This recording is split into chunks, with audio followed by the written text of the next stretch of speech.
یہ ایک کہانی نہیں، یہ ایک مثلث ہے۔ ہم 3 لوگوں کی کہانی جو کسی نہ کسی طرح ایک دوسرے سے جڑے ہوئے تھے۔ میں ویل چیئر پر بیٹھی ایک اپاہج لڑکی ہوں۔ میرا نام عروج ہے۔ میں پیدائشی معذور لڑکی نہیں تھی۔ یہ سب میرے جذباتی پن کا نتیجہ تھا۔ چلیے میں آپ کو شروع سے اپنی کہانی سناتی ہوں۔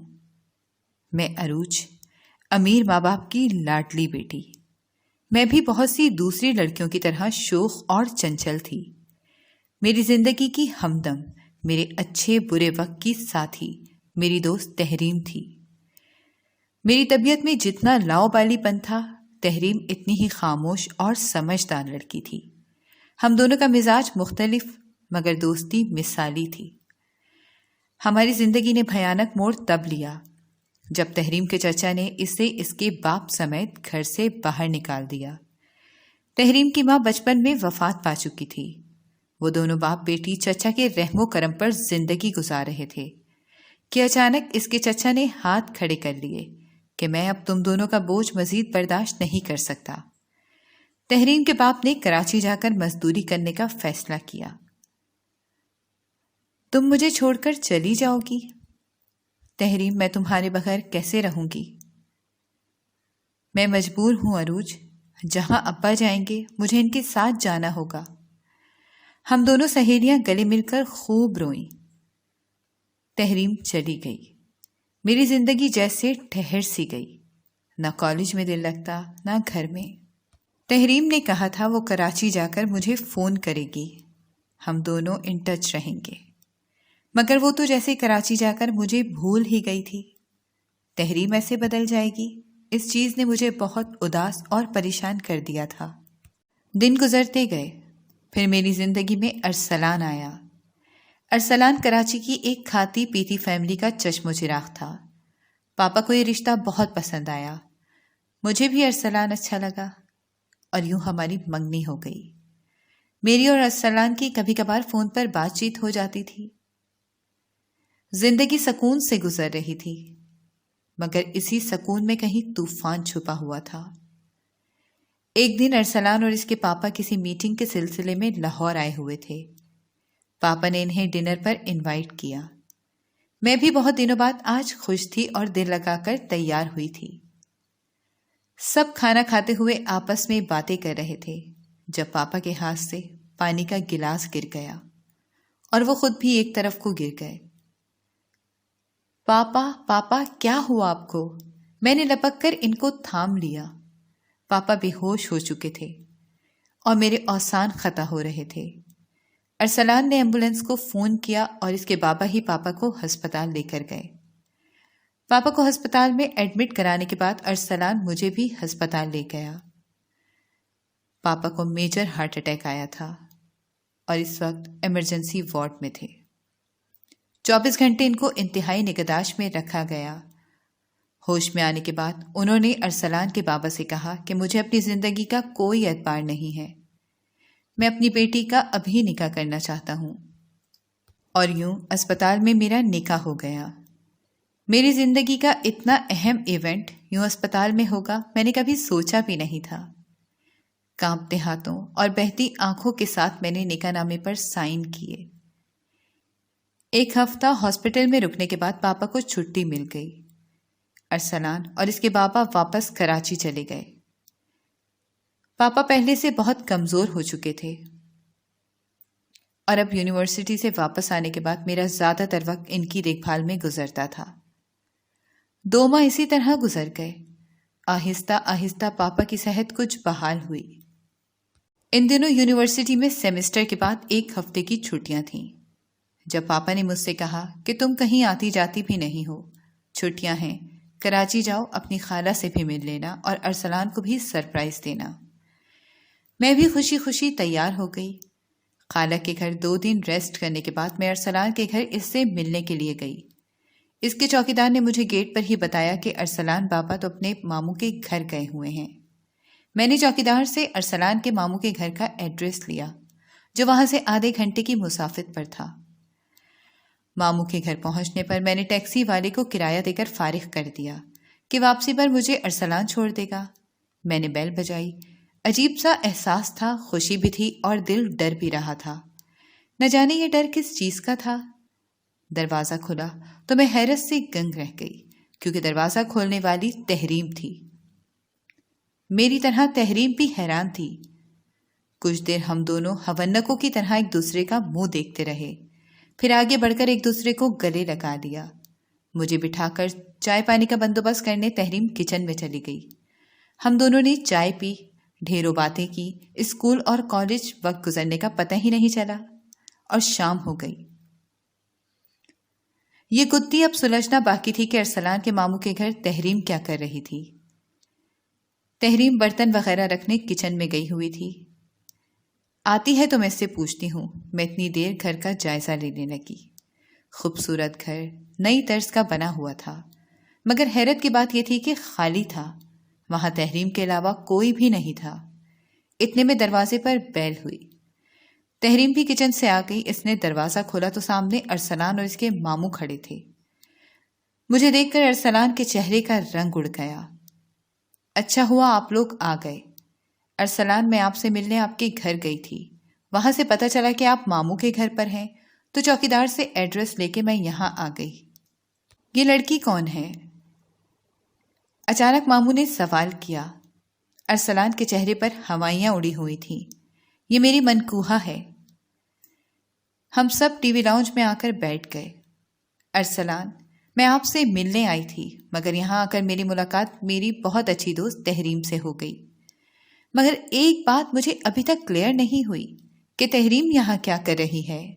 میرے سوال پر ارسلان اور تحریم دونوں خاموش تھے، اور ماموں بھی۔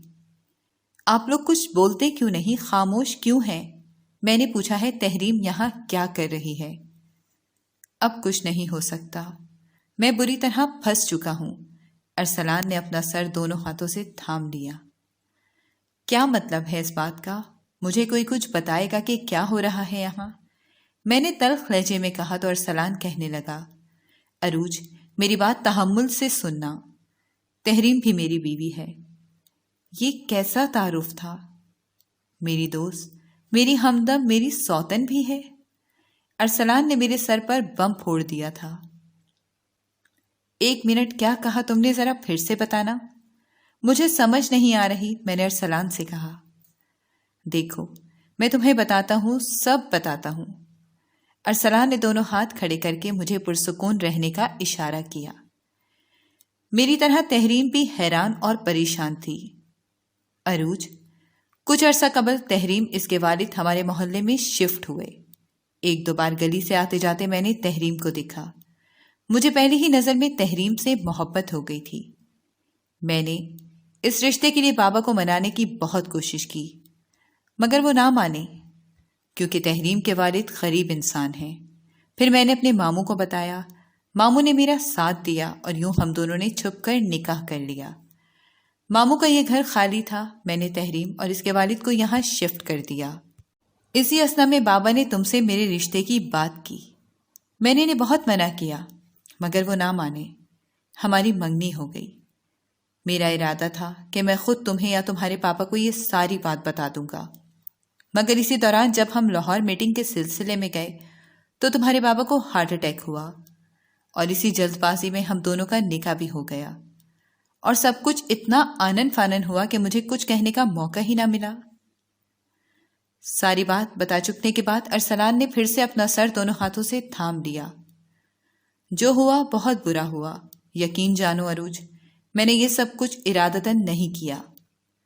تحریم سے نکاح میں نے خود کیا، مگر تم سے منگنی اور نکاح بس حالات و واقعات ایسے ہوتے چلے گئے۔ ارسلان نے بتایا۔ اف میرے خدایا، یہ سب کیا ہو رہا ہے؟ مجھے لگتا ہے میں پاگل ہو جاؤں گی۔ میرے ہاتھ پاؤں کانپ رہے تھے۔ اور تحریم، تم تو میری دوست تھی، میں نے تمہیں اپنی بہنوں کی طرح سمجھا تھا۔ یقین جانو عروج، میں بھی کچھ نہیں جانتی، میں بھی تمہاری طرح اتنی ہی بے خبر تھی۔ مجھے بھی ساری بات کا ابھی علم ہوا ہے، تحریم نے روحان سے لہجے میں کہا۔ مجھے ان دونوں کی بات پر رتی بھر یقین نہیں تھا۔ فی الحال تو میرا غصے سے برا حال تھا، میرا دماغ معاف ہو چکا تھا، کچھ سمجھ نہیں آ رہی تھی کہ میں کیا کروں، یہ کیا ہو رہا ہے۔ تم مجھے ابھی خالہ کے گھر چھوڑ آؤ، رات ہونے والی ہے، وہ پریشان ہو رہی ہوں گی، میں کل پھر آؤں گی، تب تک سوچ لو کہ آگے کیا کرنا ہے۔ میں نے تحریم کو بھی 2-4 کھری کھری سنائی اور ارسلان کے ساتھ واپس خالہ کے گھر آ گئی۔ اگلے دن ہم تینوں پھر اکٹھے ہوئے تو ارسلان کے ماموں نے ہمیں مشورہ دیا کہ ہم تینوں کو واپس لاہور چلے جانا چاہیے اور جا کر پاپا کو ساری سچویشن بتانی چاہیے۔ انہوں نے یہ بھی کہا کہ ہم تینوں کو مل جل کر رہنا چاہیے۔ میں اور تحریم تو ویسے بھی دوستیں تھیں۔ میں نے تحریم کو کھا جانے والی نظروں سے دیکھا۔ ماموں، آپ کو لگتا ہے کہ اس واقعے کے بعد ہماری دوستی باقی رہے گی؟ میں نے حیرانی سے پوچھا تو وہ تینوں خاموش ہو گئے۔ تحریم کے والد اور ارسلان کے بابا کو بھی سارے واقعے کا علم ہو چکا تھا۔ اگلے دن ہم تینوں لاہور کے لیے واپس روانہ ہو گئے۔ ہمارے ساتھ ارسلان کے بابا بھی تھے۔ گھر پہنچنے پر جب ساری بات کا علم پاپا کو ہوا تو وہ صدمہ برداشت نہ کر سکے۔ انہیں اس رات پھر سے ہارٹ اٹیک ہوا اور یہ ہارٹ اٹیک جان لیوا ثابت ہوا۔ میرے پاپا مجھے تنہا چھوڑ کر اس دنیا سے چلے گئے۔ تحریم مجھے اب زہر لگنے لگ گئی تھی۔ پہلے میرا شوہر ہتھیا لیا اور اب میرے باپ کو بھی کھا گئی، ڈائن کہیں کی۔ وہ ارسلان میرے ساتھ میرے گھر پر ہی تھے۔ تحریم سارا دن ادھر ادھر گھر کے کاموں میں لگی رہتی۔ اس کی زیادہ تر یہی کوشش ہوتی کہ وہ میرے سامنے نہ آئے، اور جیسے ہی وہ میرے سامنے آتی میں اسے خوب گالیاں دیتی اور برا بھلا کہتی۔ وہ خاموشی سے سب سنتی رہتی۔ پاپا کی وفات کے چند دن بعد جب میری طبیعت کچھ سنبھلی، میں اپنے کمرے سے نکلی تو میں نے نوٹ کیا کہ وہ دونوں آپس میں بات چیت کرتے ہیں، ساتھ بیٹھ کر کھانا کھاتے ہیں، اور مجھ سے کوئی بولتا ہی نہیں ہے۔ یہ چیز مجھے اور پریشان اور دکھی کر دیتی۔ یہ سب کچھ مجھ سے برداشت نہیں ہو رہا تھا۔ میرا دل چاہ رہا تھا کہ میں ہر چیز کو آگ لگا دوں۔ ایک دن شام کو میں نے تحریم کو آواز دی اور اس سے پوچھا، تحریم، تم نے کبھی آستین کے سانپ کے بارے میں سنا ہے؟ تمہیں معلوم ہے وہ کیسے ہوتے ہیں؟ تمہارے جیسے ہوتے ہیں آستین کے سانپ۔ عروج، تم مجھے معاف کیوں نہیں کر دیتی؟ میں تمہارے پاؤں پڑتی ہوں، مجھے معاف کر دو۔ میں اس سارے واقعے سے لا علم تھی۔ تحریم نے منت کی۔ ٹھیک ہے، میں تمہیں معاف کر دوں گی، مگر ایک شرط پر۔ تم ابھی اور اسی وقت اس گھر سے چلی جاؤ اور ارسلان سے کہو کہ وہ تمہیں چھوڑ دے۔ تم اس کے ساتھ رہنا نہیں چاہتی۔ ٹھیک ہے، میں چلی جاتی ہوں، اگر تم ایسے خوش ہو تو ایسے ہی ٹھیک ہے۔ یہ کہہ کر تحریم گھر سے نکل گئی۔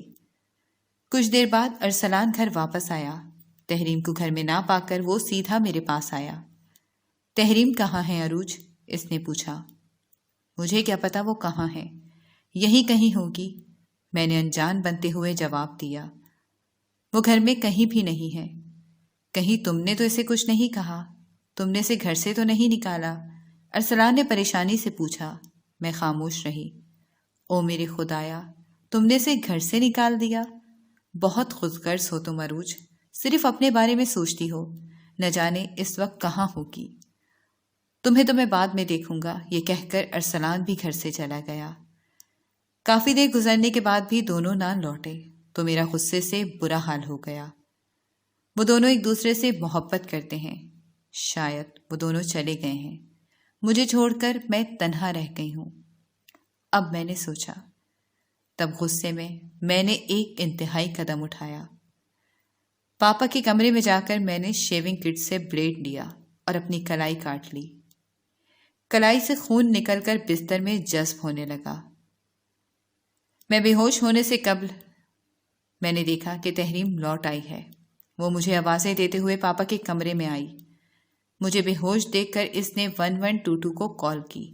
مجھے تیسرے دن ہوش آیا تو دنیا اجڑ چکی تھی۔ تحریم کو ڈھونڈنے کے لیے تیزی سے جاتے ہوئے ارسلان کی گاڑی کا ایکسیڈنٹ ہو گیا تھا۔ وہ موقع پر جاں بحق ہو گیا تھا۔ 1122 کی ٹیم جب گھر پہنچی تو ساتھ ارسلان کی لاش بھی تھی۔ تحریم یہ صدمہ برداشت نہ کر سکی۔ اسے ہارٹ اٹیک ہوا اور وہ بھی ارسلان کے ساتھ اس دنیا سے چلی گئی۔ اور میری جان تو بچ گئی، مگر زیادہ خون بہہ جانے کی وجہ سے مجھے فالج نے آ لیا۔ اب میرا نچلا دھڑ مفلوج ہو چکا تھا۔ میں ہمیشہ کے لیے ویل چیئر پر آ گئی تھی۔ میں اکیلی رہ گئی تھی۔ وہ دونوں سچی محبت کرتے تھے۔ وہ دونوں اب بھی ساتھ ہیں، اور میرے جذباتی پن نے مجھے یہاں تک پہنچا دیا۔ اب میں ہوں اور پچھتاوے ہیں۔ کاش میں یہ نہ کہتی، کاش میں یہ نہ کرتی، کاش میں سوچ سمجھ کر قدم اٹھاتی، مگر اب کیا ہو سکتا ہے؟ اب میں خالی ہاتھ ہوں۔